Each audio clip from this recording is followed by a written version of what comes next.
Okay, our next speaker is the Director of Violence Prevention Programs at the Alliance of Local Service Organizations.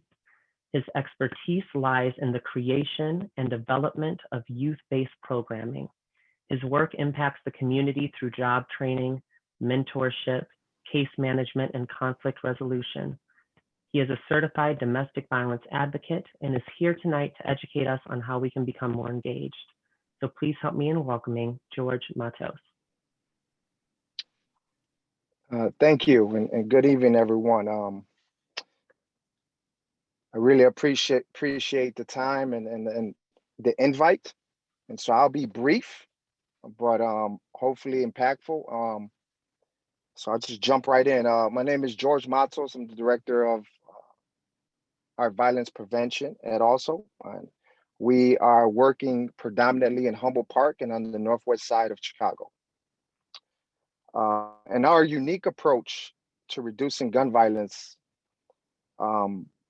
started years ago with my team and some domestic violence advocates trying to figure out the intersection of community violence and domestic violence. And so ALSO's approach to reducing gun violence is very unique. We work to prevent violence in the streets and the homes. And I'll say that again. We work to prevent violence in the streets and the homes. And we pay close attention to the ways those are connected. This thought is at the center of our work. What happens in the home or in intimate relationships can spill out into the streets. We've seen it time and time again. And what happens in the streets affects your home, your family, your friends. I have some personal stories I can share, but I know I don't have too much time right now. But this is very, very dear to me. My mother is a survivor of domestic violence, and as a teen, when she shared her story with me, it tore me up because my mother's like my backbone, and I was like, she's the strongest woman I know besides my grandmother. And to hear some of the things she had to go through before I was born, and even when I was a young child, tore me up. So this is very, very personal to me, and I promised her that I would do my best in this work, and every time I was in the space to lift up her name and everyone else, all the other survivors across the nation. So to hold this thought is at the center of our outreach team. It requires a culture shift, and that culture shift is not something that's easy. When you're in the community and you're dealing with young men and women that grew up in gangs and gang culture, some of these learned behaviors they're just like, it's automatic. And so for me, being in these spaces and working in violence prevention, it was a challenge to me, right? I had to start leading differently and being able to talk in spaces and being able not to be afraid, to call things out when you need to call them out. And that's very, very important to us at ALSO and my team. I'll point out three things. In the work, you have to be able to get, your staff or your team to believe and understand what domestic violence really is. In the Latino culture, it's ingrained. Violence is ingrained, and I learned over the years that there's just so many things we learn as kids that translate over into our lives, and being able to push that narrative and that conversation is just very, very important. You also have to notice when participants are experiencing conflicts in their relationships.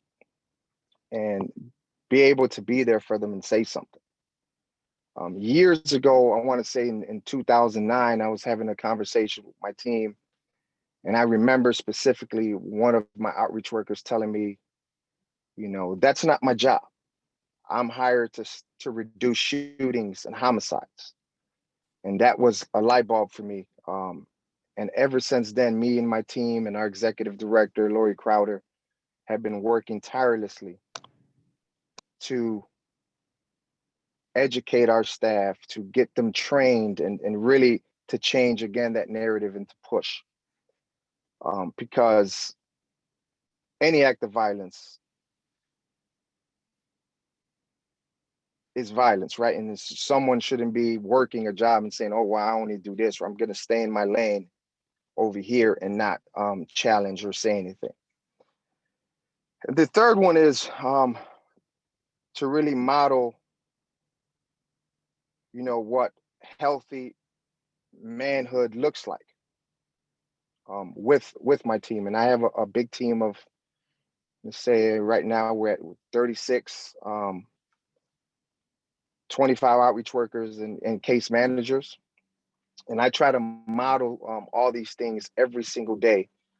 So when we come across, certain situations or in trainings, I'm not just saying something and not living it. So I try to walk the walk and talk the talk every single day with my team to hopefully get them to buy into the process. And with doing that, it's a very unique approach. Our approach is very relational. We try to build relationships, and with participants, with the staff, and really ask what's going on at the home that's making you act out, or